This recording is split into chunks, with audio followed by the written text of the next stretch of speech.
इसका नाश कराया था। तो इसी तरीके से राक्षसों का नाश परमपिता परमात्मा करते हैं और भक्तों की सहायता करते हैं। लेकिन हमें ये देखना कि राक्षस क्या करते थे और भक्त क्या करते हैं। अगर हमारे अंदर कोई राक्षस वृत्ति आ जाए उसको तुरंत त्याग देना चाहिए और परमपिता परमात्मा की भक्ति में अटूट विश्वास करके लगना चाहिए। एक शब्द है, जग के जागो सब नर नार, मन में देखो करो विचार। जग के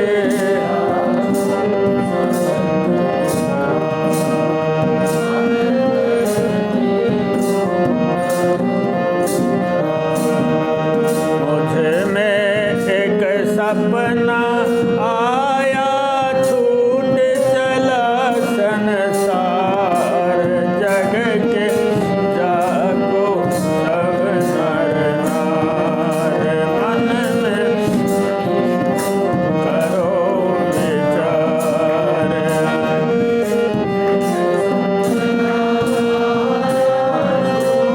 चला संसार, जग के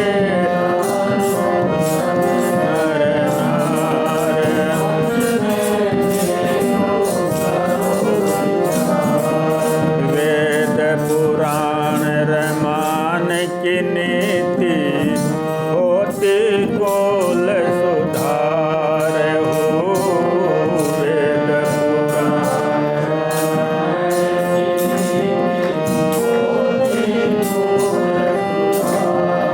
राम नाम में चित को छोड़ो, वेदों के अनुसार। जग के जागो सब नर नार, मन में देखो करो। एक सपना आया, छूट चला संसार।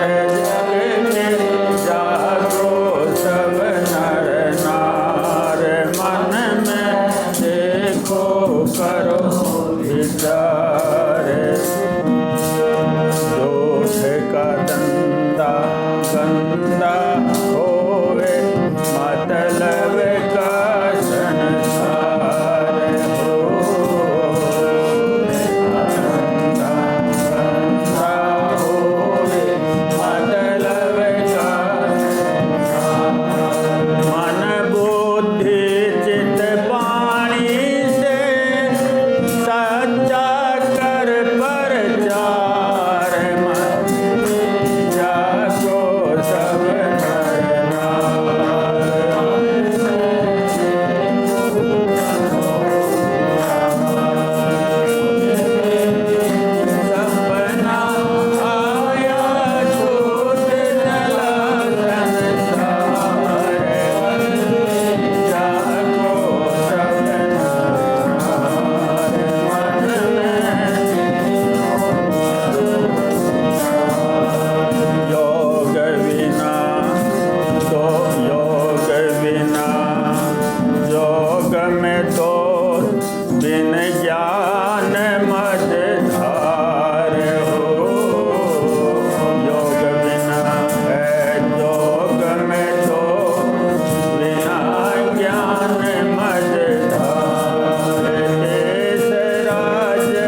तो गुरुमुखो जागने का समय है और जाग जाना चाहिए। किस चीज़ में? काम क्रोध मद लोभ में नहीं। काम क्रोध मद लोभ छोड़ करके सतो गुण में जागना चाहिए और उस परम पिता परमात्मा का सुमरण दिन रात अपने अंदर करना चाहिए। अगर जो जाग गया ज्ञान में, गुरु ज्ञान में जो जाग गया, तो वो उसका सुमरण परमपिता परमात्मा का भजन ध्यान अवश्य करेगा। अगर इस संसार की तरफ जाग रहे हैं तो संसारी हैं, परमपिता परमात्मा की तरफ जागेंगे तो परमार्थी हो जाओगे। परमपिता परमात्मा आपका साथ देगा हमेशा हमेशा के लिए। इस शरीर में भी जब ये शरीर छूट के जाएगा आत्मा, तो आगे भी। तो ऐसा प्रबंध करना चाहिए आज ही से हमें जिसमें हमारी आत्मा का कल्याण हो। प्रहलाद भगत ने क्या किया था? प्रहलाद भगत का दुश्मन उसी का बाप था। क्यों? क्योंकि हिरण्यकश्यप कहता था मैं ही भगवान हूँ, मेरे से दूसरा कोई है ही नहीं। और भगत प्रहलाद कहते थे नहीं पिताजी, आप भगवान नहीं, भगवान तो विष्णु हैं जो सबके दाता हैं, सबके पालनहार हैं, आप नहीं हैं। लेकिन हिरण्यकश्यप इस बात पे अड़ गया, भाई तुम मेरे को भगवान को, और मेरे से सिवाय दूसरा भगवान कोई है ही नहीं। तो गुरुमुखो ऐसे ऐसे संसार में योद्धा राक्षस पैदा हो लिए और फिर परमपिता परमात्मा के आगे किसी की कुछ न चली। एक छोटे से बालक ने, प्रहलाद जी ने अपने पिता को हराया क्योंकि वो गलत चल रहा था। वो परमात्मा को परमात्मा नहीं समझे था, अपने आप को ही परमात्मा समझता है। आज भी कई इंसान ऐसे हैं जो थोड़ा बहुत ही उन्हें 14 पैसा मिल जाए तो वो समझते हैं कि भी मेरे जैसा तो दूसरा कोई है ही नहीं। लेकिन ये गलत है।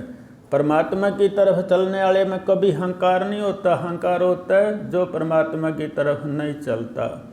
जब ये अहंकार जिसमें पैदा हो जाता, अपना भी नाश करता और दूसरे का भी।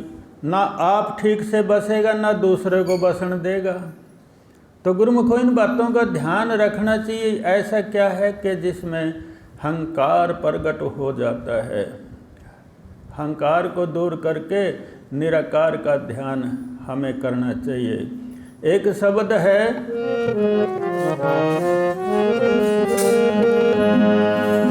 गुरु ने मोहे दीनी आज बजड़ी रे, गुरु ने मोहे दीनी आज बजड़ी रे, आज बजड़ी रे, गुरु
शब्द मीरा बाई जी का है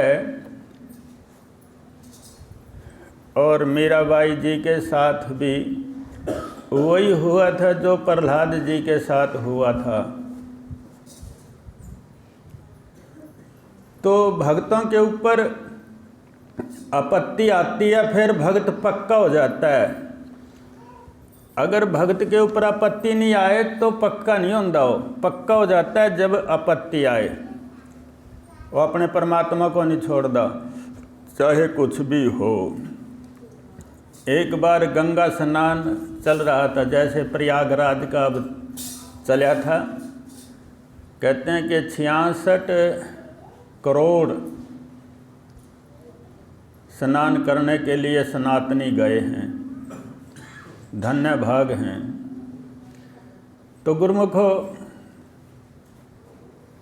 रविदास जी भी बैठे थे, अपना जो काम करते थे वो कर रहे थे।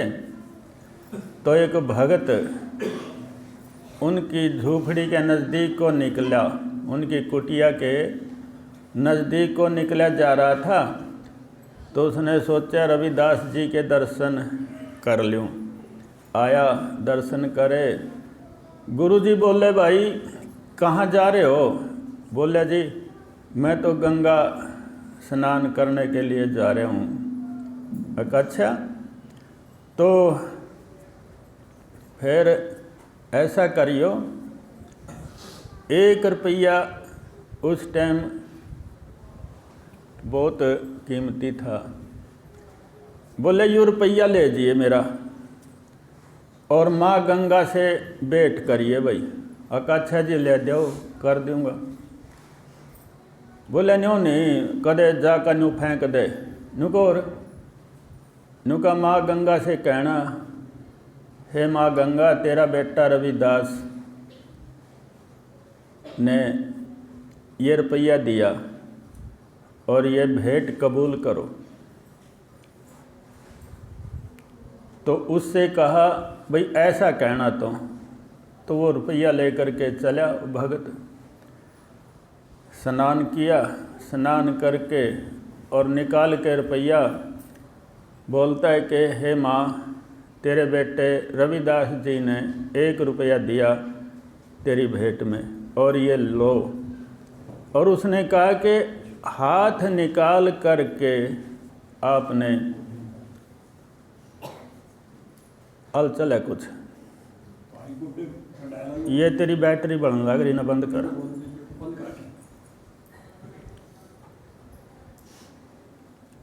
तो ये रुपया दिया तो माँ ने तुरंत हाथ निकाले और अपने हाथ में माँ ने वो रुपया लिया। और माँ ने फिर गंगा में हाथ डाला नीचे,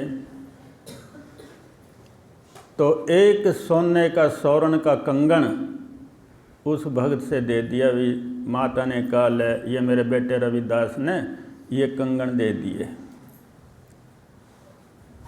गुरुमुखों, विचार करने की बात है। संतों में, भक्तों में कितनी शक्ति होती है। हम गंगा में जाते हैं स्नान करने के लिए और स्नान करके आ जाते हैं, भेंट भी चढ़ाते हैं, लेकिन गंगा का दर्शन तो हुआ ही ना। और अपने मन से कह देते हैं अभी हमने स्नान कर लिया और माँ गंगा का आशीर्वाद भी प्राप्त कर लिया, और आकर के खुश हो जाते हैं। ठीक है, तो वो स्नान करके भगत वो स्वर्ण का कंगन ले करके वापसी आया। आते आते वहाँ नहीं गया संत की कुटिया पे, कहाँ गया? अपने घर। अपने घरवाली से बोला जा करके, बोला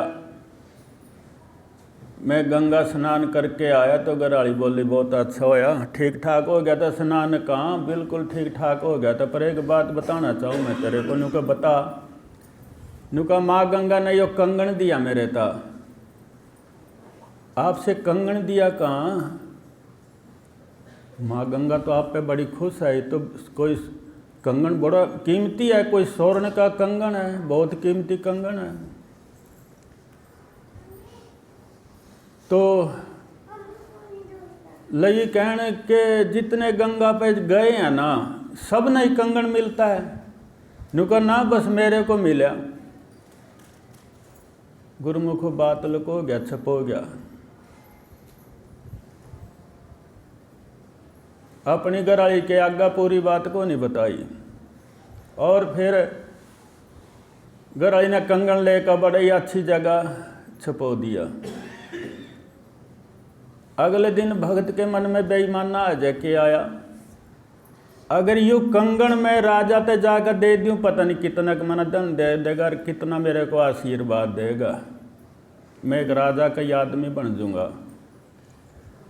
अपने घर आई तो बोलिया कि मेरे मन में ऐसा विचार है, लाई कंगन दे दे। बोला ले जा, फिर ठीक है। और कंगन लेकर गया राजा के घर। राजा कौन था? मीरा का राणा पति, मीरा का यानी घर वाला राणा जी उस टाइम राजा था। और गया जा कर के राजा से भेंट करी और कहा कि जी ऐसे ऐसे बात है, कंगन है मेरे पास स्वर्ण का। तो कंगन देखा राजा ने, बहुत सुंदर था। राजा ने तो घर पहुंचा दिया कंगन। जब मीरा ने वो कंगन देखा तो मीरा तो भगवान की भक्तनी थी पूरी। मीरा ने कहा, जब राजा घर आया, बोले महाराज जी तो कंगन एक है, मेरा हाथ तो दो हैं, एक कंगन और चाहिए। बोले ठीक है, फिर के बड़ी बात है। उस भक्त को बुला लिया। बोले भाई कहाँ? एक कंगन और लिया। ये कंगन कहाँ से लाए? मुसीबत में फंस गया। जो आदमी हेराफेरी करता है तो उसके साथ तो ऐसा ही होता है। घर गया, घर वाली पूछती आज मुँह तेरा न्यू किस तरह हो रहा? बोले किस तरह के न्यू बन गई। फिर एक और लिया दे जागा गंगा पता। न्यू का बात ये नहीं है, एक और बात और डाला या नुकोर किस तरह। उन्हें फिर कहानी सुनाई कि इस तरह है। तो लगी कहने के ये तो तेने बहुत गलत करे महाराज, अब तू रविदास जी के पास जा, नहीं तो तना फांसी तोड़ेगा राजा। और गया, चरणों में लिट गया। रविदास जी तो जान गए, सारे कुछ जान थे। बोले भगत जी के बात हुई। बोले जी मैंने बचा ले। बोले बात भी है कुछ। अक बात तो ऐसी है, इस तरह है, मैंने आपसे बड़ी चोरी करी, मैं आपका गुनहगार हूँ, मैं आपका चोर हूँ, आप मेरे को सज़ा दो। बोले मैं की सज़ा दूंगा? सज़ा तो तना राजा देने वाला है भाई। न्यू का फिर मन बचा, दया आ गई। संत में दया आ गई, भई मारा जाएगा, कंगन पे बेईमान हो गया। जो खटोती थी वहाँ एक खड्डा था, उसमें पानी रखते थे रविदास जी। उसमें हाथ दिया तो कंगन एक निकाल लिया, एक के भी 4-5 ले आया। ले भाई ये सारे ले जा।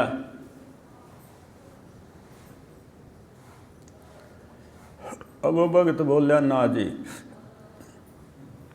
बस मैं तो एक को बहुत है, मना तो कदे फिर उल्टा काम हो जाए, बस एक को बतेरा।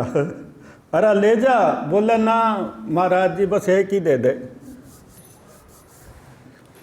लेकर चल दिया महाराज। घर गया, घर आई था, बोलिया कंगन तो मिल गया।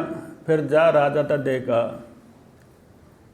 कंगन राजा के पास ले गया और राजा था जाकर कंगन दे दिया। राजा ने वो कंगन जाकर फिर घर पहुँचा दिया। अब मीरा ना देखे कंगन दो।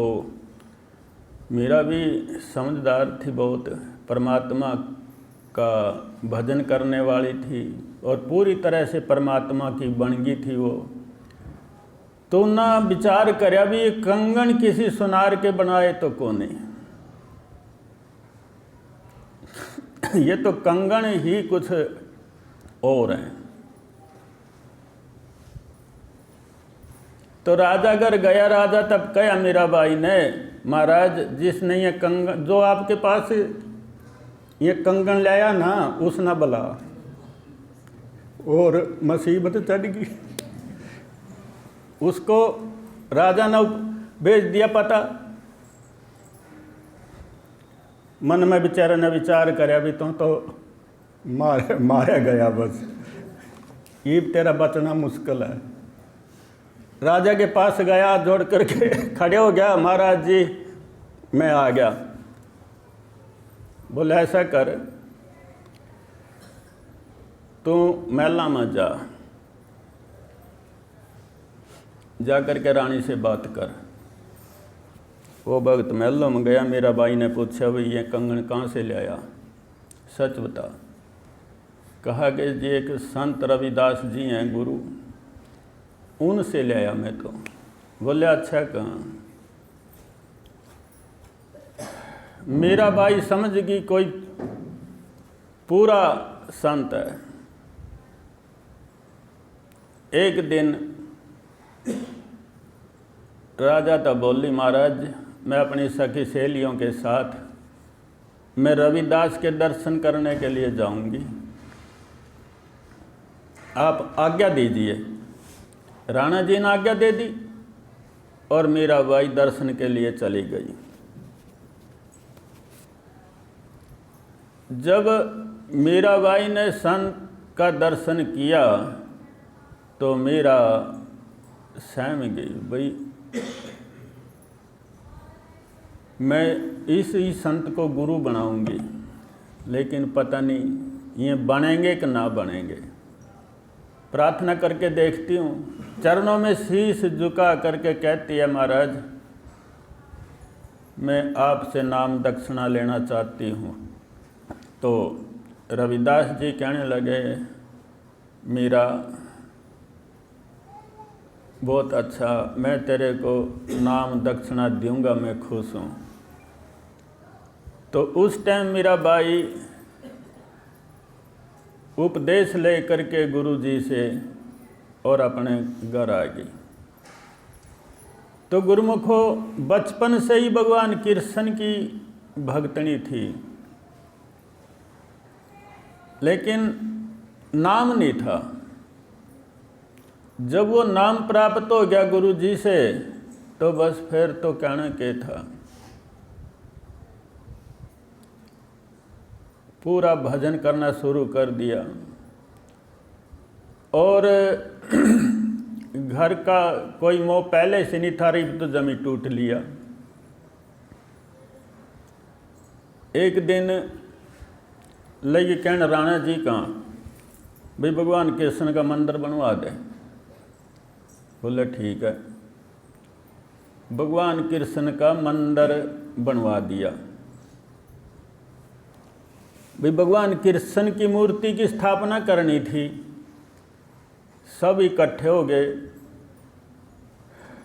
तो राणे कहने लगे, भाई अपने कुल गुरु ने बुलावेंगे हम। मीरा जी से बोले, अरुणी से मूर्ति की स्थापना करावेंगे। मीरा बोली कि नहीं, मैं तो अपने गुरु से मूर्ति की स्थापना कराऊंगी। इस बात पर अड़गी मीरा। और उनका कुल गुरु बोला, नुका मीरा वो छूत जाति का है, उससे मूर्ति की स्थापना नहीं हो सकती, वो नीच है। ये बात कह दी। मीराबाई ने बड़ा क्रोध आया। सबके बीच में मीराबाई ने कहा कि छोटा आदमी तो तू भी है, नीचा तू भी है। अगर आप उसको नीच कहते हैं, आप भी तो नीच हैं। बोला मैं कैसे? आपसे ऊपर तो भगवान है, आप भगवान से तो ऊपर नहीं है, तो भगवान से तो नीचे आप, तो उससे नीच हो आप भी। जितने वहाँ राजा राणे खड़े थे, बड़ा क्रोध आया, जी मैं नहीं हुआ बस मेरा ना मार दें, सिर तार दें इसका। तो मीरा उनकी लाल आंख देख करके कहती है, भाई मेरा तुम कुछ नहीं बिगाड़ सकते, मैं तो पहले ही शरीर से अलग हूँ। गुरु जी ने ऐसा शब्द दे दिया, अब अगर कहें तो मैं शरीर को अभी छोड़ करके चली जाऊंगी। मेरे अंदर शब्द की ताकत है, मेरे गुरु की ताकत है, आप मेरा कुछ नहीं बिगाड़ सकते। गुरुमुखो, भक्तों के अंदर इतनी दृढ़ता पक्की होनी चाहिए, तभी परमपिता परमात्मा का भजन कर पाएंगे।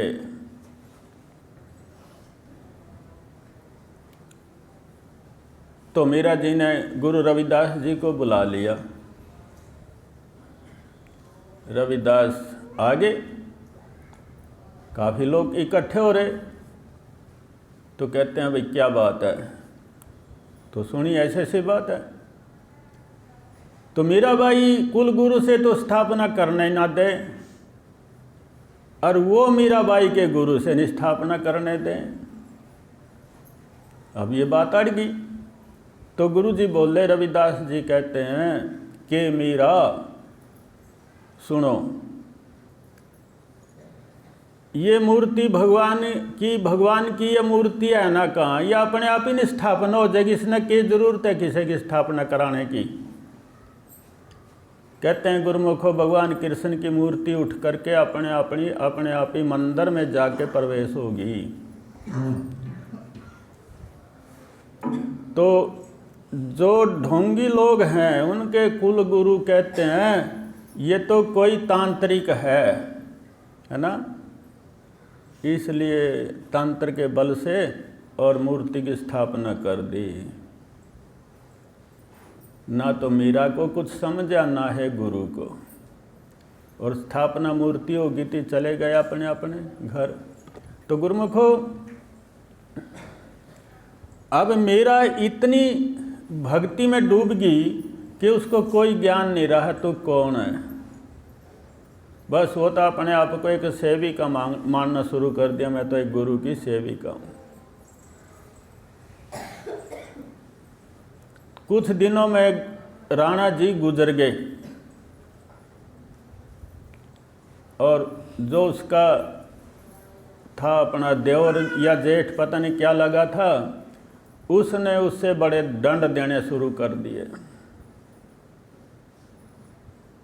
इतनी यातनाएं दी, लेकिन एक दिन तो ऐसा होया, एक चार द्वारी के अंदर मीरा को बंद कर दिया और वहाँ एक चित्ता छोड़ दिया। चित्ता, ये राणे उस टाइम चित्ते रखे करते शिकार खेलने के लिए, पाले करते चित्त्या ने।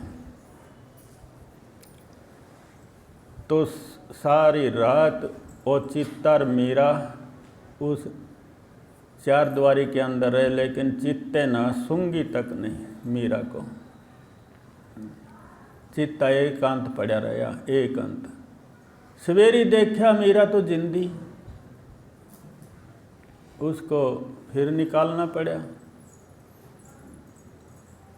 तो गुरुमुखो, इतना क्रोध आया राणे ने कि इसने ऐसे जंगल में छोड़ दो जा करके जहाँ इसको शेर वगैरह खा लें। इसने तो इज्जत का नाश कर दिया हमारी, कि इज्जत में डूबे इंसान है। जो परमात्मा का भक्त बनता है, जो परमात्मा की भक्ति करता है, तो परमात्मा की भक्ति के आगे इज्जत को रड़ाते हैं। इज्जत, परमात्मा का ध्यान करने से तो गए, इज्जत बचाने में लग रही, क्योंकि मीरा परमात्मा का भजन भक्ति करती थी, उनकी इज्जत खराब हुआ थी। गुरुमुखो, कभी ऐसा सुना है कि परमात्मा का भजन करने से इज्जत जावा राणे की? नहीं।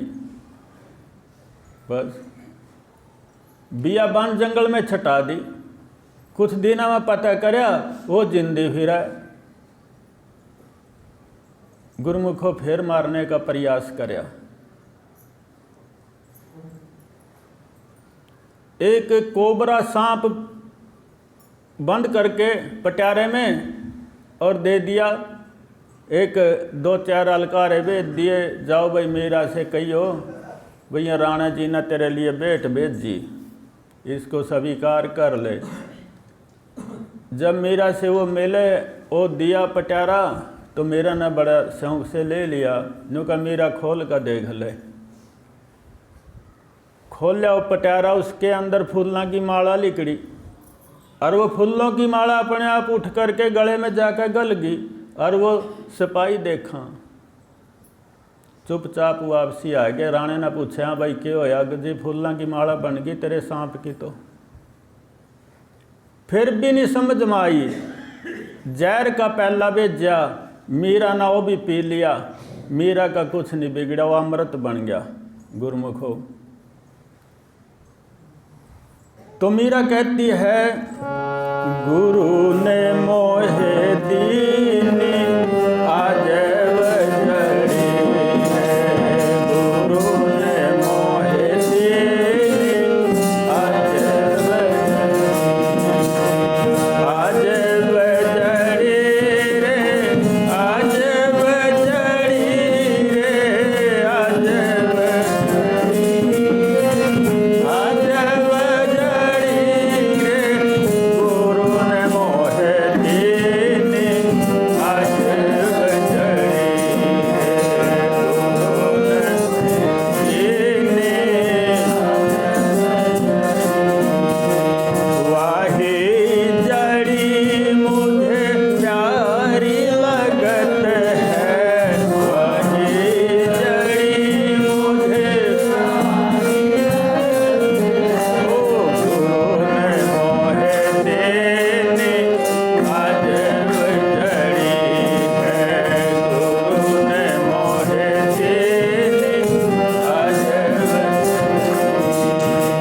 तो गुरुमुखो, जब लोगों ने पता चला भी ऐसा ऐसा हो रहा है मीरा के साथ, तो मीरा से पूछते हैं कि मीरा आप कैसे बची?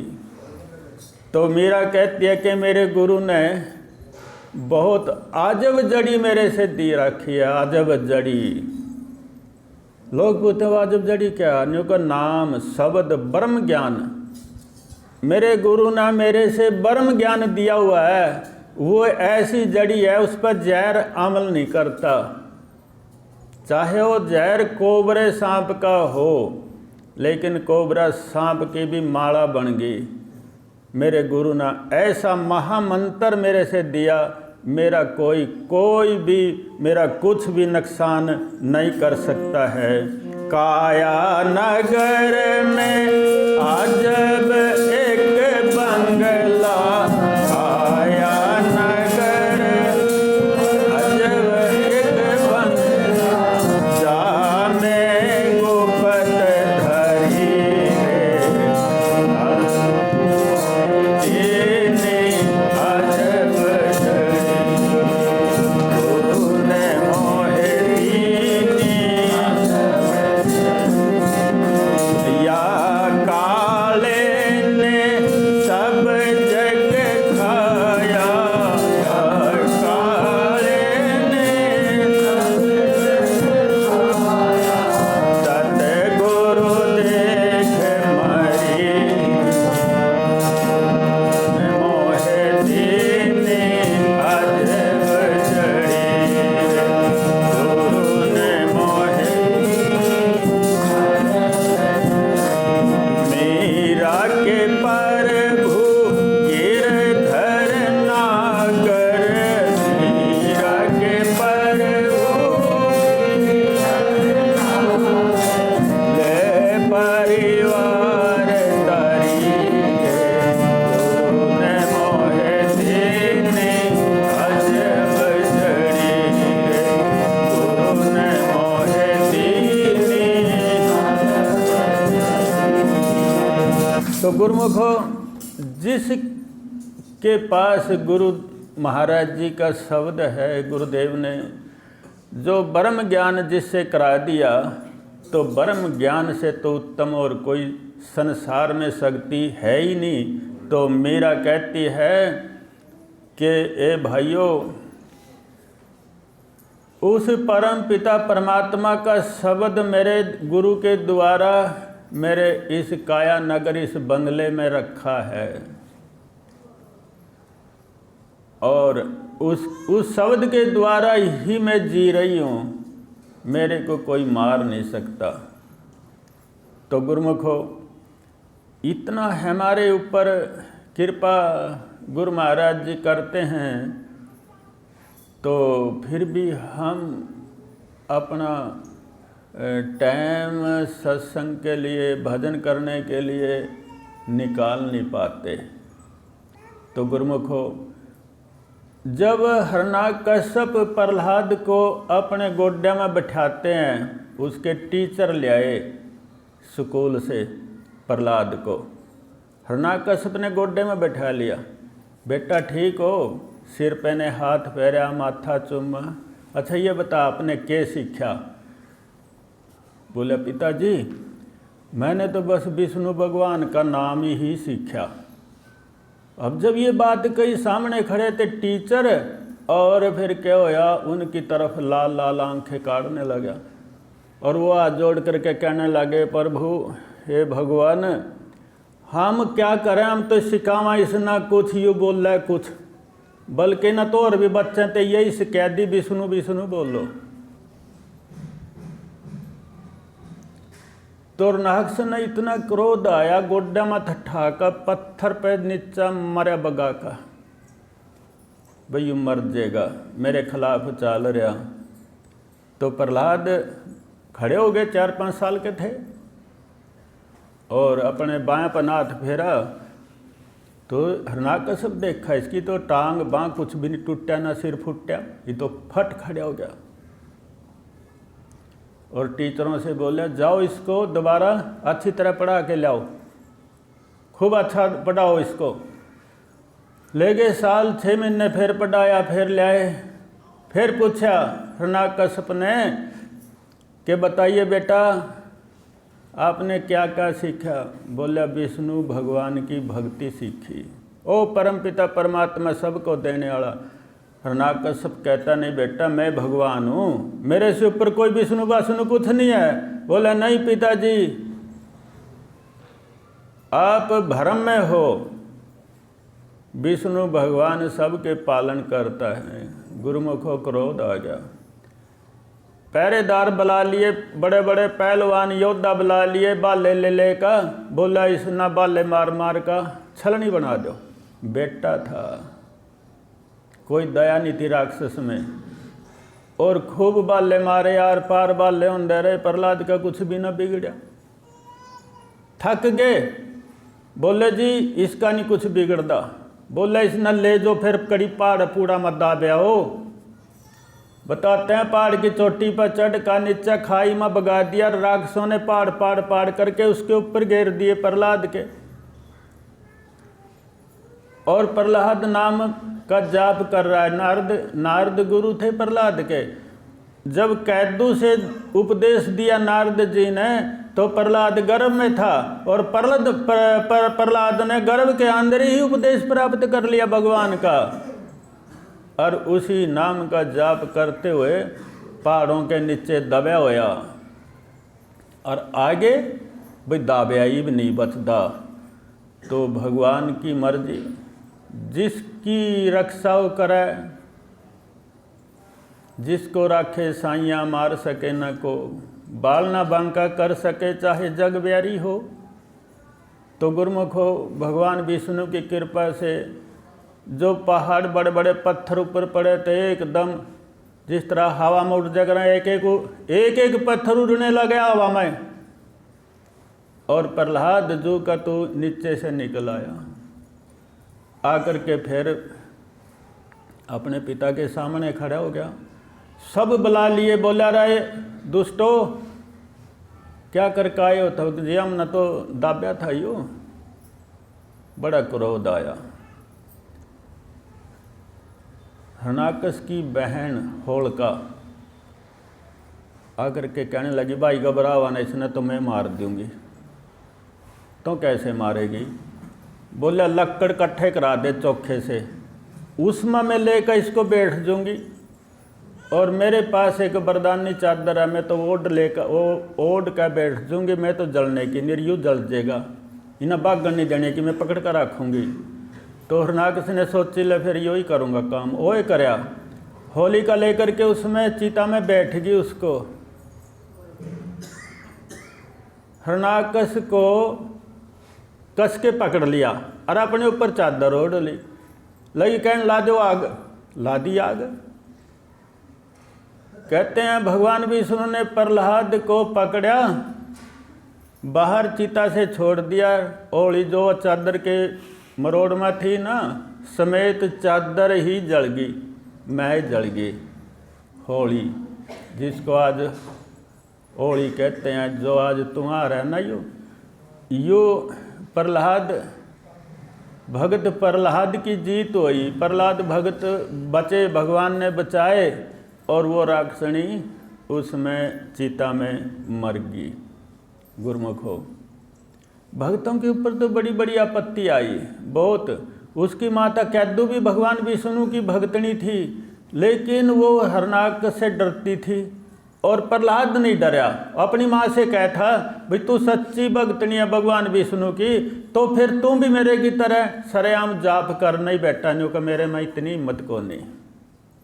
वो चुपचाप परमात्मा का भजन करती थी छुप करके, और प्रहलाद सरेआम करे था। तो गुरुमुख हो, होली जल गई, लेकिन अब भी पीछा नहीं छोड़ा हरनाकस ने। न्यों ने सोचा अभी इसमें कितनी शक्ति है, इसको शक्ति कौन दे रहा ना, मारूंगा इसने, मारूंगा। एक दिन आंगन में खड़ा था प्रहलाद, और लाल हो रहा गुस्से में हरनाकस, तलवार हाथ में ले रहा, बोला प्रहलाद आज तेरा सिर तारूंगा, बता इस स्तंभ में भगवान है? प्रहलाद कहते हैं हाँ पिताजी है, और तुरंत प्रगट हो गए, क्योंकि उसने लात मारी स्तंभ का हरनाकस ने, और स्तंभ पट गया, गिर गया। और हरनाकस ने जब लात मारी तो वहाँ प्रगट हुए भगवान नरसिंह रूप अवतार में। पता था हरनाकस ने मैं मर्दा को नहीं, क्योंकि उसने वरदान प्राप्त कर रखे थे, ना दिन मरूं ना रात मरूं, ना मेरे को नर मारा है कोई नारी, ना पशु ना पक्षी, यानी पूरा वरदान पा रखा था। उन्नति ये तो मैं मरदा ही नहीं। तो गुरुमुख हो, अपने भगत बचाने के लिए नरसिंह रूप अवतार लिया। मुंह तो शेर का था, और टांग आदमी वाली थी, हाथ बड़े बड़े नाखूनों वाले थे। तो दिन ना छिपा था, ना रात हुई थी, ना दिन था, आधा सूरज अंदर आधा बाहर। और देड़िया में बैठ गया नरसिंह अवतार भगवान लेकर के हरनाकस को, ना अंदर थे ना बाहर। और लगे कहने भगवान हरनाकस अब देख ले, मैं ना जानवर हूँ, ना मैं इंसान हूँ, ना मैं नर हूँ, ना मैं नारी हूँ, देख ले। और न भीतर हूँ न बाहर हूँ, बीच में है, ना दिन है ना रात है। तो भगवान ने उसी टाइम उसकी छाती पाट दी और उसकी मृत्यु कर दी। और बताते हैं कि इतना क्रोध था उस टाइम नरसिंह अवतार में, भगवान को इतना क्रोध था, पर्वत तक हिलने लगे। ब्रह्मा विष्णु ये सब के सब, शिव सारे देवता इकट्ठे हो गए और उसका सामना नहीं आ सका कोई। तो ब्रह्मा जी ने भी बड़ी प्रार्थना करी, ना गुस्सा शांत नहीं होया। तो लेकिन बेटा प्रहलाद आप ही शांत करोगे इसको, जाओ। अब कोई नज़दीक ना लगे। जब प्रहलाद उसकी आंखों की तरफ देखते हैं, प्रहलाद को भी डर लगता है। तो ब्रह्मा जी बोले प्रहलाद आप डरो मत, जाओ आपके भगवान हैं। जब प्रहलाद भगवान की तरफ गए तो भगवान को शांति आनी शुरू हो गई। और प्रहलाद को अपने गोडों में बिठाया और कहते हैं बेटा मांग ले जो तना चाहिए। कहता है भगवान बस मैं तो यही चाहता हूँ कि मेरे पिता का उद्धार हो जाए। तथास्तु। देखो भक्तों में कितनी शांति। फिर भी उसने अपने पिता के बारे में शांति ही मांगी। तो गुरुमुखो भक्तों के ऊपर आपत्ति तो आपत्ति पर आपत्ति एक से बढ़कर के एक आती है। और हम भक्ति करना चाहते हैं, लेकिन हम थोड़े से विचलित हैं। जैसे कहावत में आता है कि 1 रुपया चढ़ा के मंदिर में 100 मांगते हैं। कुछ ऐसा लोगों का विचार लगता है। घंटा आध घंटा पता नहीं भजन करे कि ना करे, स्वर्ग लोक की सैर करना चाहता है इंसान। कैसे हो सकता है? मीरा बनना पड़ेगा, प्रहलाद बनना पड़ेगा, कष्टों का सामना करना पड़ेगा, गरीबी का भी सामना करना पड़ेगा, अमीरी का भी करना पड़ेगा। अमीरी में फूल लेना, गरीबी में मुसाना, सब मालिक की इच्छा है। जो वो करता है वो होने दीजिए। ज्ञान रतन की कोठरी चुप करी दीजिए ताल, और पारखी आगे खोलिए कुंजी वचन रसाल। तो गुरुमुखो जब ज्ञान अंदर में आ जाता है गुरु के द्वारा, तो उसको ज्ञानी कहना शुरू कर देते हैं लोग। कोई भक्त कहता है, कोई संत कहता है, लेकिन अपने को पूरी तरह से उस परम पिता परमात्मा में लगा लेना चाहिए, क्योंकि एक दिन आएगा ये शरीर छूट जाएगा। हम जानते हैं ये सारी बात, लेकिन काम, क्रोध, मद, लोभ, मोह हमें नचा रहा है और हम नाच रहे हैं, और हम ये नहीं देख रहे हमें नचाने वाला कौन है। तो गुरुमुखो जीवन ने देख लो, अपने जीवन ने देख लो। हर शरीर, हर इंसान, हर देवी कोई भी है,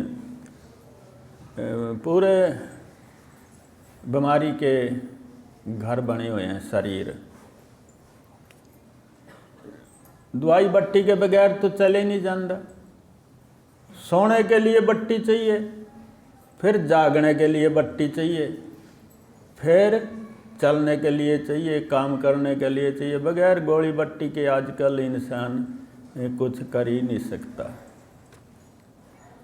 जीने की आस है, जीने की आस है। सत्संग में आकर के बच्चा न लाग जाए खल्याण।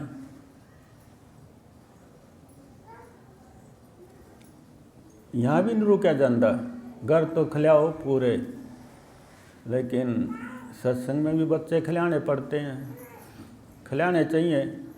अगर सत्संग में आकर के बच्चे ही खिलाने हैं तो फिर सत्संग में नहीं आना चाहिए, तो बच्चे ही खिलाने चाहिए।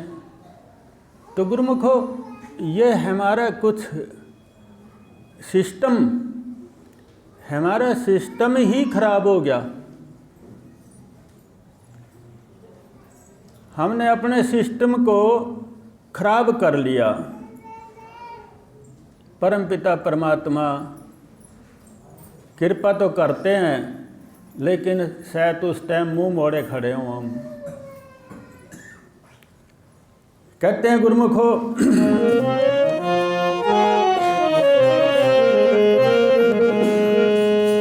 करके ध्यान तू बचा ले जान रे, नर के चोल में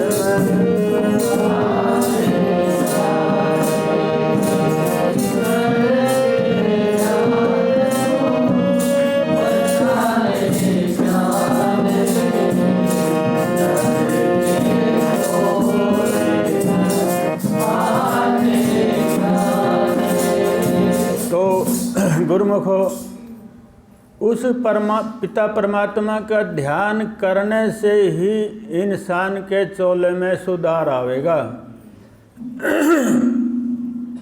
कितना कमा ले, उधार नहीं होगा ना सुधार होगा। एक बाप कमाता है, कड़ी पुण्य करके कड़ी पाप करके, और बहुत धन जोड़ लेता है, आगे बच्चों को संभालता नहीं, बच्चे को नहीं संभलवाता हो, भाई ये धन संभाल लो, यानी बच्चे उस पर तो ज़बरदस्ती खोस लेते हैं और वो कुछ नहीं कर सकता। फिर याद आवा, भी देखता ना कितना कमाया था, कैसे कैसे कमाया, और आज तेरे साथ ये हो रहा। तो गुरुमुखो,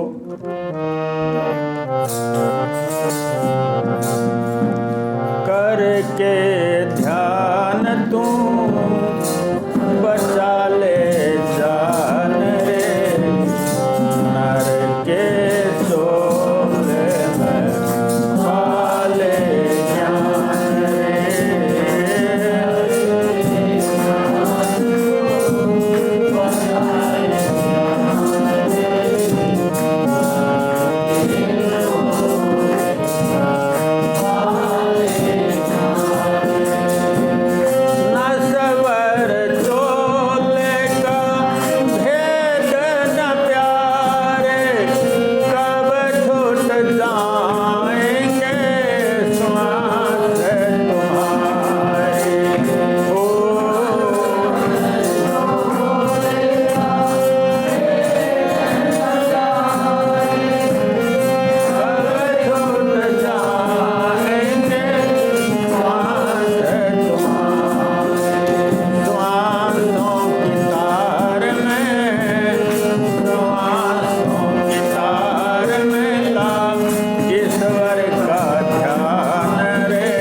गुरुमुखो, जैसे शब्द के अंदर कहा है कि करके ध्यान तुम बचा ले जान, ये बात झूठी नहीं है।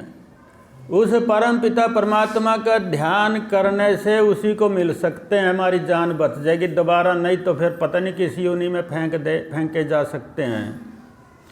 ध्यान करिए तो थोड़ा ध्यान करके दिखाइयो, करो भजन मालिक का, खूब अच्छी तरह करियो। आज पर्व है होली का, प्रहलाद की तरह हम भी बच जाएंगे, मीराबाई की तरह।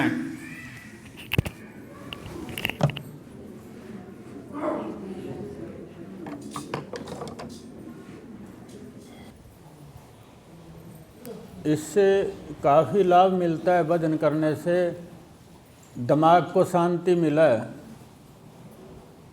और थोड़ा ज़्यादा टाइम ला करके जितना कर सकें उतना ही करना चाहिए। खाली टाइम में करो, सोना कम कर दो, बहुत अच्छी बात है। तो कहते हैं करके ध्यान तुम बचा ले जान रे, नर के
ब्रह्म ज्ञान, जिसको ब्रह्म ज्ञान कहता है, ब्रह्म ज्ञान ये इजाजत नहीं देता कि भी तू जगह जगह अनेक धारणाएं प्राप्त कर ले।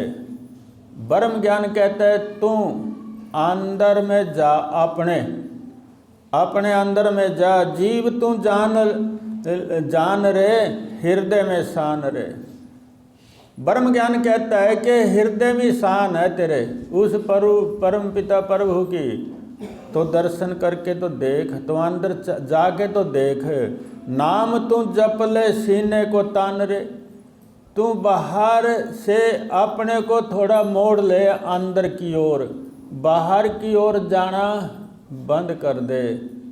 तू बार बार बाहर जाता है, जब अंदर जाना चाहता है ना तो बार बार भागता है, अंदर जाने का मन ही नहीं है। जब जैसे बाहर जाने का मन रहता 24 घंटे, इसी तरीके से अंदर जाने का भी मन बना ले। और कहते हैं नाम तू जप ले, सीने को तान, देश राज तू सुमरन पूरा आन रे।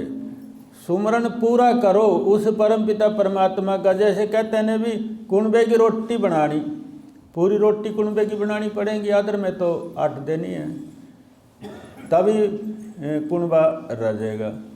तो इसी तरीके से पूरा भजन करेंगे तो तभी तो परमपिता परमात्मा की प्राप्ति होगी, तभी तो सुख में जीवन बीतेगा, शांति हृदय के अंदर आएगी और हमारा सबका कल्याण होगा। तो गुरुमुखो हम नाम लेते हैं भगत प्रहलाद का, ध्रुव का, मीराबाई का, और भी बहुत से भगत हैं और उनका नाम लेते हैं, लेकिन उनकी शिक्षा क्या है, उस शिक्षा पर चलना नहीं चाहते। उनकी शिक्षा पर चलेंगे तो फिर तो बस परमपिता परमात्मा की प्राप्ति हो जाएगी। जब उनको हुई तो हमें भी हो सकती है, ये झूठी बात तो है ही नहीं। तो मीराबाई तो कलयुग में ही हुई, अभी हुई 200-400 साल पहले, और प्रहलाद जी तो सतयुग में बताते हुए थे। तो परमात्मा तो वही सतयुग में था और वही अब कलयुग में भी है, और कलयुग में ना होता तो फिर मीराबाई को कैसे मिलता, मीराबाई को मिला। तो गुरुमुखो थोड़ा अपने को कहते हैं कि साधना पड़ेगा। जब तक हम उसके नाम में ना साधेंगे तब तक तो बात बनेगी को नहीं। अच्छी तरह अपने को यानी अपने अपने अंदर की चित्त वृत्तियों को अच्छी तरह सुधार ले, उनको शांत बना ले। पहले जो करना कर ले, काम धंधा कर ले, निबेड़ ले, शांति हो जाए तो फिर भजन करा। ये नहीं भाई थोड़ा सा बैठ जो, थोड़ा सा राम का नाम ले लूँ, थोड़ा सा फिर वो कर लूँगे, ये तो फिर जिंदगी बर्बाद है, ना तो इधर के ना उधर के हैं। तो गुरुमुखो सत्संग प्रवचन संतों का दर्शन करना चाहिए, उसमें लाभ है, नुकसान कुछ नहीं। तो जहाँ भी संत का दर्शन मिले वहीं कर ले जा कर के, बड़ी कृपा होती है संतों की। और निरापुरी गंगा स्नान करने से भी बात नहीं बनती, गंगा माँ को जानना तो पड़ेगा ना। गंगा क्या चाहती है ये तो जानना पड़ेगा। गंगा माँ को अच्छी तरह जान ले, गंगा माँ का ज्ञान अच्छी तरह प्राप्त कर ले तो ज़रूर हमें माँ गंगा का भी दर्शन हो सकता है। क्योंकि गंगा के बगैर भी इंसान तशाया मर सकता है। गंगा हमें बड़ा निर्मल जल देती है पीने के लिए, पशु पक्षी सब उसमें, कोई स्नान करता है, कोई ध्यान करता है, कोई पीता है, सबको खुश करती है माँ गंगा। तो गुरुमुखो इसी तरीके से जब गुरुओं के सत्संग में आते हैं, ज्ञान की प्राप्ति करते हैं, तो एक ये भी एक ज्ञान गंगा है।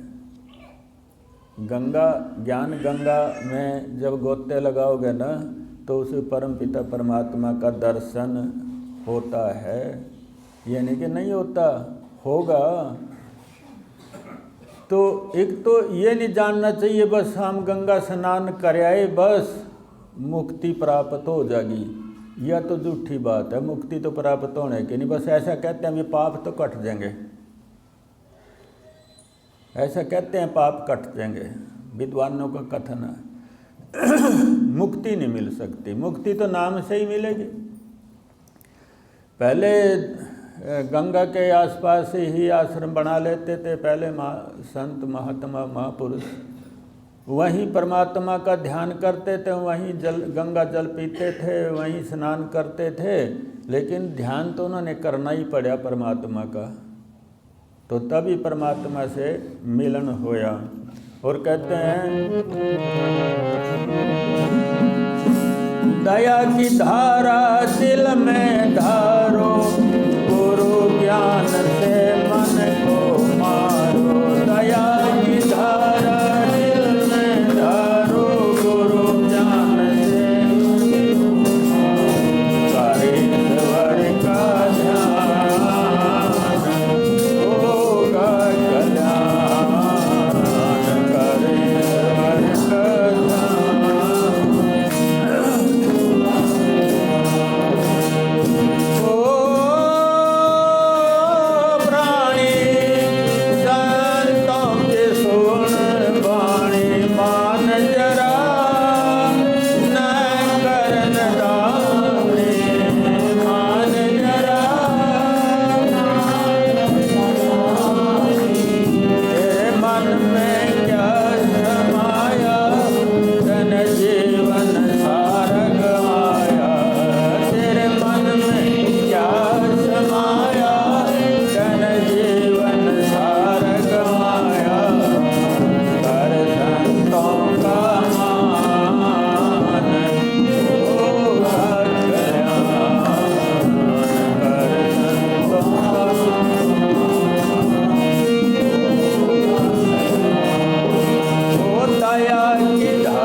प्राणी।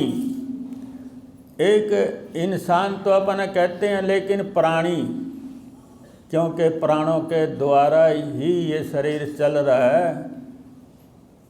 अगर प्राण इसके अंदर ना हो तो शरीर नहीं चल पाएगा।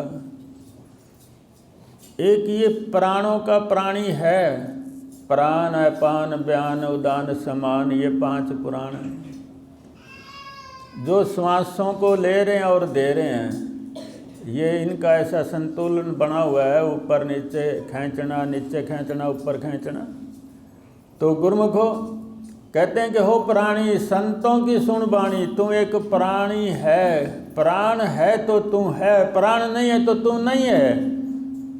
अगर तू प्राणी है तो संतों की सुन बाणी, मान जरा ना करो नादानी, होश में आ जाओ, उस परमात्मा के ध्यान में लग जाओ। और कहते हैं तेरे मन में क्या समाया और तैने जीवन ही सारा गवा दिया, कर संतों का मान तेरा होगा कल्याण। तो गुरुमुखो ये मानुष का शरीर मुश्किल से मिलता, वैसे नहीं मिला। बहुत पता नहीं ऐसा बताते हैं कि कितनी योनियों में घूम करके मानव का शरीर आ करके मिला है, पता नहीं कितनी योनियों में। और ब्रह्म ज्ञान के अंदर तो ये भी कहते हैं कि जिन जिन योनियों में घूम का आया ना, उन योनियों का भी आंश थोड़ा थोड़ा हमारे अंदर है। हम कभी कभी वही काम करना शुरू कर देते हैं जो उन पिछली योनियों में प्रारब्ध में करते आए थे। कभी कभी वही करना शुरू कर देते हैं, जैसे पशु पक्षी वाला काम। जैसे कहते हैं कि रात को सपना आया, सपने में कुत्ता दिख गया, गधा दिख गया, सपने में ऊँट दिख गया, हाथी दिख गया, शेर दिखे, वही सपने में पशु दिखे, भैंस, जोटा, गधा, पता नहीं के सपने में आकर के दिखाई देना पड़ जाता है। कि ये हमारी चित्त वृत्तियाँ जो हैं पिछली पकड़ भी करती हैं, जिसको हम प्रारब्ध कहते हैं। पता नहीं किन किन योनि में घूम के आए और आज इंसान की योनि में बैठे हैं, और इंसान की योनि छूटी तो पता नहीं फिर किस योनि में जाएंगे। लेकिन परमपिता परमात्मा का भजन करना क्यों सिखाते हैं? कि हम दूसरी योनियों से बच सकते हैं। अगर हमारी भक्ति पूरी ना हुई तो दोबारा मानव का शरीर ही मिल सकता है, इतना तो करना चाहिए हमें। लेकिन हमारी जो लालसा है, हमारे अंदर जो अंदर की तृष्णा है, एक तो हिर्सा, दूसरे को देख करके हिर्सा पैदा हो जाती है, दूसरे को देख करके राजी नहीं। लेकिन यह वृत्ति कौन सी है? कि जैसे जोटे को देख कर जोटा राजी को नहीं, कुत्ते को देख के कुत्ता राजी को नहीं है। बड़ी मछली छोटी मछली को खा जाए तो आपस में बहस, वही इंसान के अंदर वृत्ति पैदा हो जाती है कि दूसरे को देख करके हिर्सा पैदा हो जाती है। यूँ कैसे खा रहा, कैसे कमा रहा, इस पर कितना पैसा हो गया, इसने कैसे कमाया, हम भी ऐसा ही करेंगे, इस पे कुछ ना रहा है। हमारी वृत्ति ऐसी कभी कभी कुत्त्याड़ी आ जाती है, आपस में लड़ना झगड़ना, कभी कभी ये दूसरा जोटा, जैसे जोटा जोटे को देख कर राजी को नहीं, एक जोटे दूसरा जोटा देखा उसको मारने दौड़ेगा। और यहाँ तक शेर दूसरे शेर के बच्चों को मारेगा, जो उसकी पार बसा जाए तो मारता है, और दूसरे के शेर के बच्चों को देखकर राजी ही नहीं, मारता है शेर भी। कुत्ता कुत्ते को देखकर राजी नहीं, और यहाँ तक मांगता, कोई गौ में आ रहा ना मांगने के लिए, दूसरा मांगता उसको देखकर राजी नहीं, वो भी उस पर जलन करता, यूँ कैसे आ गया। ये वृत्ति हमारी आज ही नहीं बनी। ब्रह्म ज्ञान यानी उपनिषद के अंदर कहते हैं कि पिछली योनियों मैंने जैसे गुजर करके आए, उन योनियों का सारांश भी हमारे ऊपर है। जैसे पैर चल रही है हमारी, और एक कुत्ता जो है सूंघ करके उन पैरों को और उसको पकड़ा देता उस इंसान को भी, इसकी पैर आई है। कुत्ते में इतना ज्ञान होता है। तो इसी तरीके से हमारी हाथ की रेखा, जो हम वस्तु उठाते हैं ना पकड़ करके, उसमें हमारी हाथ की रेखा खींच जाती है रेखा, और वो मशीना में देखेंगे तो मिल जाती हैं रेखा फलाने आदमी की है। इसी तरीके से पिछले योनिया में हम जो घूम के आया ना, उनका सारांश थोड़ा थोड़ा हमारे अंदर है, और वो योनि हमें फिर वापसी खींच लेंगे कि उनका सारांश हमारे अंदर है। आप समझने की कोशिश करो, ये बात मैं नहीं कह रहा, उपनिषद कह रहे हैं।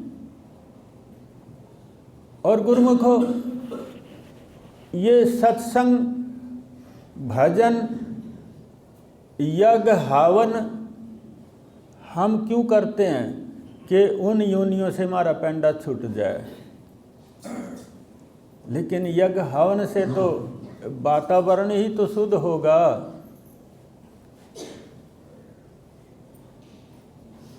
और कहते हैं यज्ञ हवन से एक चीज़ और बताई कि भी वर्षा होगी, और वर्षा से घास फूस हरा भरा होगा, और वो घास फूस हरा भरा होगा तो पशु पक्षी खाएंगे। इससे भी ये फायदा है। अब सत्संग सुनने से क्या फ़ायदा है? सत्संग सुनने से तो इतना फ़ायदा है कि हमारी चित्त वृत्तियाँ सुधार में आ जाएंगी। हमारी जो चित्त वृत्तियाँ ना सत्संग सुनने से सुधार में आती हैं, और जब चित्त वृत्तियों में सुधार आता है तो फिर जो गुरु महाराज जी नाम देते हैं, उस नाम में हमारी चित्त वृत्तियाँ टिक जाती हैं। टिक जाती हैं वहाँ। तो गुरुमुखो, अगर हम सत्संग नहीं सुनेंगे, खाली हावन ही हावन करते रहेंगे, तो मत समझना कि हमारी चित्त वृत्ति शांत हो जाएंगी, नहीं होंगी। अपनी दवाई, हर दवाई सारी बीमारियां नाश नहीं कर दी, हर दवाई अलग अलग काम करती हैं।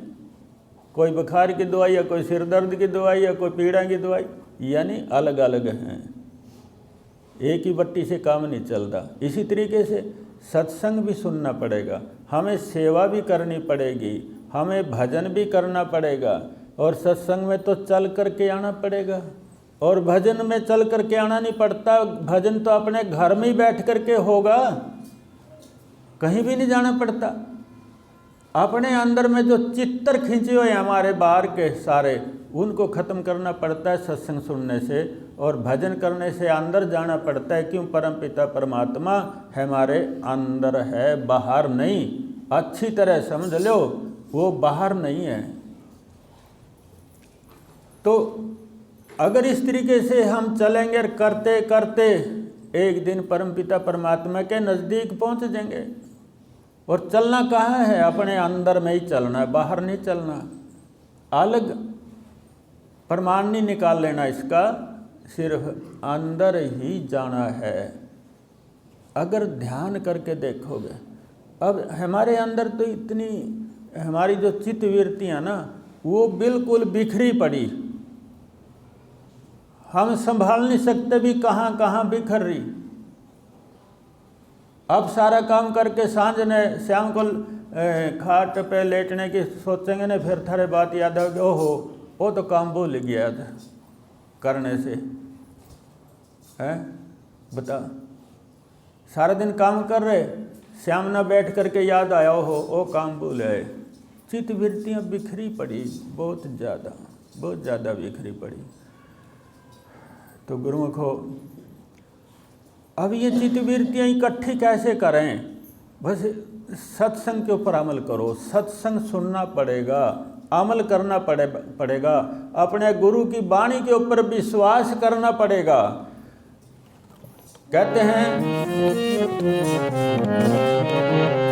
दया की धारा दिल में धारो, गुरु ज्ञान से मन को मारो।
बिन सतगुरु सत्संग के कटे पाप न अंग के, छोड़ मान अभिमान।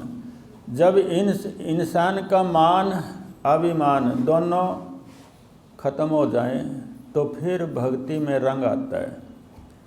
कई आदमी तो मान के भूखे हैं, अभी मेरा मान नहीं किया, और कई आदमी में अभिमान आ जाता है। तो संत कहते हैं दोनों से दूर हो जा, मान और अभिमान दोनों से दूर हो जाए अगर परमपिता परमात्मा की भक्ति करनी है तो। बिन सतगुरु सत्संग के कटे पाप न अंग के, सत्संग में पाप कटते हैं गुरुमुखो। सत्संग की एक गंगा है, सत्संग भी एक गंगा है, इसमें भी पाप कटते हैं सत्संग सुनने से। क्यों कटते हैं कि यहाँ परमपिता परमात्मा की चर्चा होती है सत्संगों में, उसी का नाम उसी का गान करना पड़ता है। कहते हैं तू सुन अभिलाषी, विषयों में क्यों जान फांसी। जग में जीवन पाया, जीने का ढंग ना आया। जग में जीवन तो दे दिया परमपिता परमात्मा ने, लेकिन जीना नहीं आया। एक सन्यासी और एक था गृहस्थी, दोनों में झगड़ा हो गया। झगड़ा किस बात का होया? सन्यासी तो क्या सन्यास बड़ा और गृहस्थी का नहीं घरिष्ठ बड़ा है। भाई चलो इंसाफ करावे, बोले चलो। देखा जंगल में एक पाली बकरी चगा रहा, उसके पास गए, भाई थोड़ी सी हमारी बात सुन। पालियों में बड़े सियाने, पाली न लग रही थी भूख, बोले अभी ऐसा करो, मैं ईब आया इतना मेरा बकरियां का ध्यान राखियो थम। बोले ठीक है, और फिर मैं थारा का इंसाफ करूँगा। बगलिया गाँव का नहीं खाना खा के और गया उनके पास। एक बकरी उनमें लंगड़ी थी, लंगड़ी। वहाँ बोले ले भाई तो तुम आ गया, अब तुम्हारा इंसाफ कर दे। इंसाफ तो करूँगा। तो ने बताया बकरी लंगड़ी क्यों करी था ना, इसका था न के मारा, मेरे तो बकरी दो पहला, चाहे इसकी टांग ठीक करके दो। अब वो सन्यासी गृहस्थी सोचें भी अच्छे फंसे, ये तो अच्छा इंसाफ वो हमारे साथ, हम तो दूनी फंस गए। तो वहाँ ले कहन भाई देखा मैंने तेरे तक कुछ भी पूछ दे, हमारा पेंडा छोड़ दे। अब वो चावा तो यूँ ही पाली उस पर बेचारे पे इंसाफ कड़ा था, तो पाली था वहाँ तो ओढ़े था और अपना चले गए। बोले जाओ मैं थाना ये कुछ नहीं कंदा, थाना मेरी बकरी की टांग तोड़ दी, चल देखी जाएगी। चले चले गांव में गए। अब इस बात का यह ध्यान करना चाहिए हमें, घरिष्ठ कैसा होना चाहिए। घरिष्ठ जिसको करना इसमें यानी भाई जीवन में जीवन पाया, जग में जीवन पाया, लेकिन जीने का ढंग ना आया। अब जीने का ढंग सीखना में कैसे जीना है। गांव में गए, एक घर आया तो उसमें खड्डी लगी हुई है, वो लड़का वो अपना खेस लग रहा बनान खड्डी के द्वारा।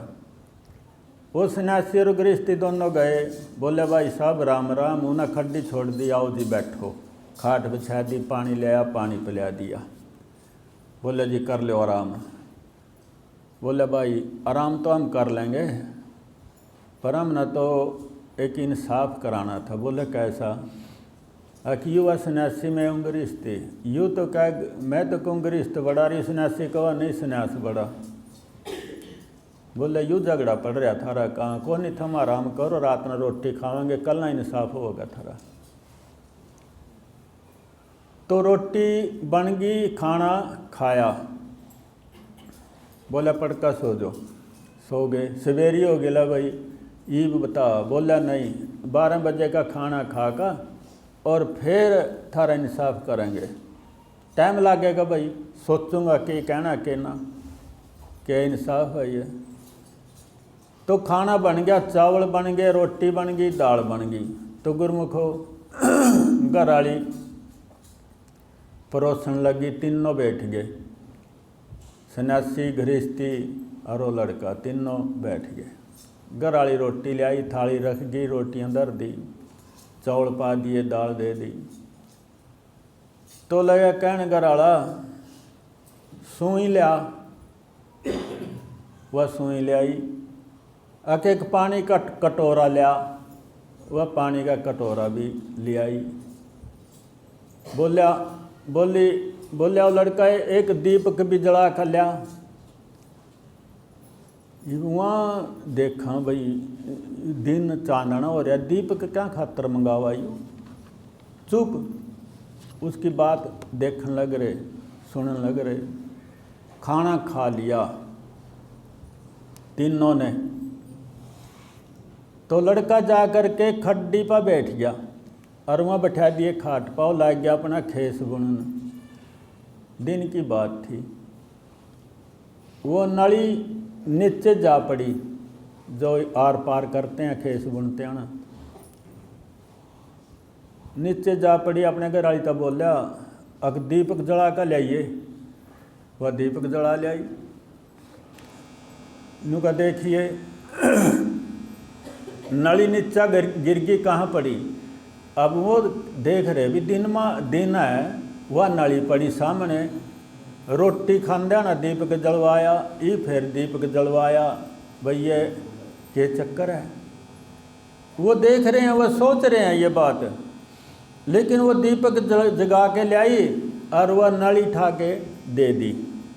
वो दीपक अपना घर ले गई जा करके। और शाम होगी तो बोले ये कहन भाई हम जिस बात के लिए आए थे हमारा काम कर दे। बोले रात ना आराम करो, सवेरे करेंगे। रात ने उन्हें आराम करया, सवेरे उठ कर वो चलने लगे। बोले भाई हम तो जावा, चल लो फिर ठाना उड़ा लग तो छोड़ जाऊँ मैं। उनके गेला गेला लग लिया।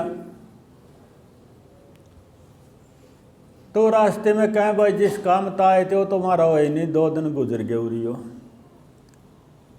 बोले एक बात तो बता दे। बोला कि जब हम खाना खा रहे थे वो पानी का कटोरा और सुई तने क्यों मंगवाई थी।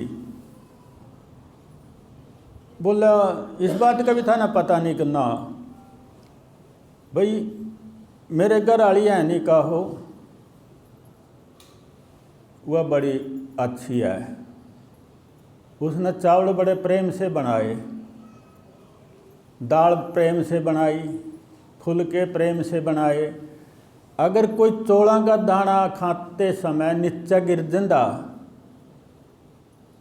तो मेरे घर वाली का अपमान हो गया कि नहीं हो गया। को हो गया भाई।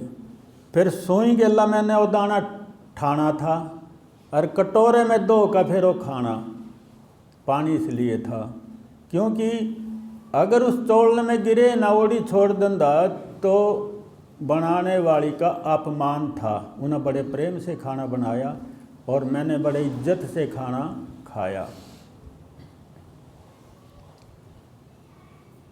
नु कहा भाई बात तो ठीक है यार। नु का फिर वो नली नीचा गिर गई, तिर चांदना था, फिर तना दीपक क्यों मंगवाया। बोले यह भी बात बतानी पड़ेगी। कहाँ बतानी पड़ेगी। मैं ये तो थारे तो ये दिखाना था भाई घर वाली न्यू कहेगी भाई दीपक क्यों मंगावा तो चांदना है, लेकिन उसने ये सवाल नहीं करया। वह कहने के मुताबिक दीपक जला कर ले आई और बड़े खुशी से ले आई और मेरे से नाली लाकर पकड़ा दी। यानी उसने क्रोध नहीं करया। बता यह बात ठीक है गलत। हम बोले ठीक है। फिर गृहस्थ तो ऐसा होना चाहिए, गृहस्थ तो ऐसा होना चाहिए जैसा मेरा है। अब वो सन्यासी लायक बात तो ठीक है, फिर तो गृहस्थ बड़ा भाई। तो गृहस्थ बड़ा है गुरुमुखो, सन्यासी से गृहस्थ बड़ा है। अगर गृहस्थ किसी पे चलाना आ गया तो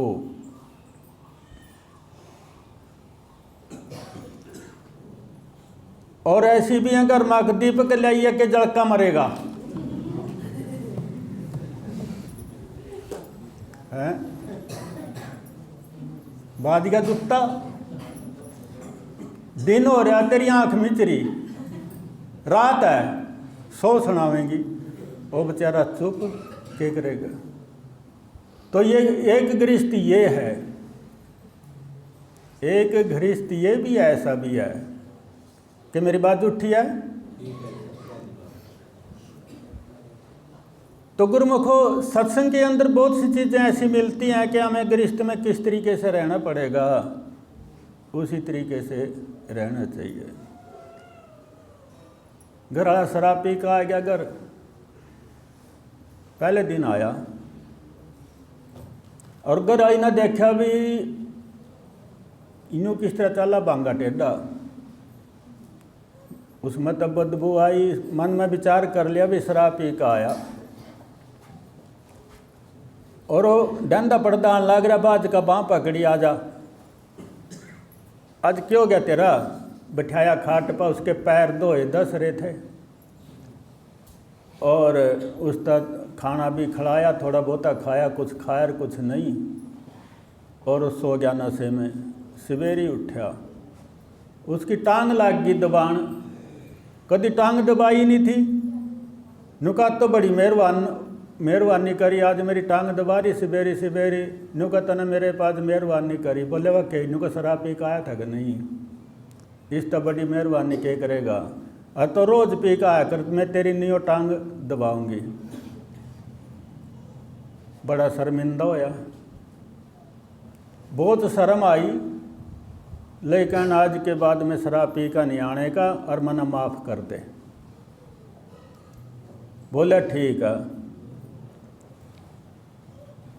आप शराब नहीं पीवेंगे, सूफी रहेंगे, आपके बच्चे ठीक से पढ़ जाएंगे। अगर नशे पासे ये शराब कबाब कर आवेगा ना, तेरा घर उजड़ेगा, बस दको नहीं। आज तो मैंने तेरी टांग बोची और कल ना शराब पी का होगा ना लाठा तोड़ूंगी, या तो देख ले। बोला ना बस मैं कल ना शराब ही नहीं पी का आने का। तो गुरुमुखो कुछ बात तो ऐसी हैं, कुछ शांति से भी समर जाएं, कुछ क्रोध से भी समर हैं, तो इसलिए अपना थोड़ा थोड़ा समझ लेना चाहिए। कहते हैं ओ रटते तेरा नाम मेरे भगवान जी, जो करते हैं हरकत वो पशु समान जी, वो पशु समान जी, जो है तेरा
गुरमुखो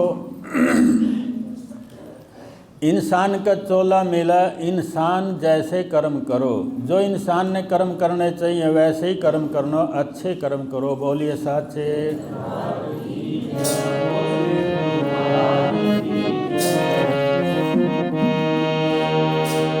दाता तेरी आरती, सतगुरु तेरी आरती, गावे बारंबार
Bye.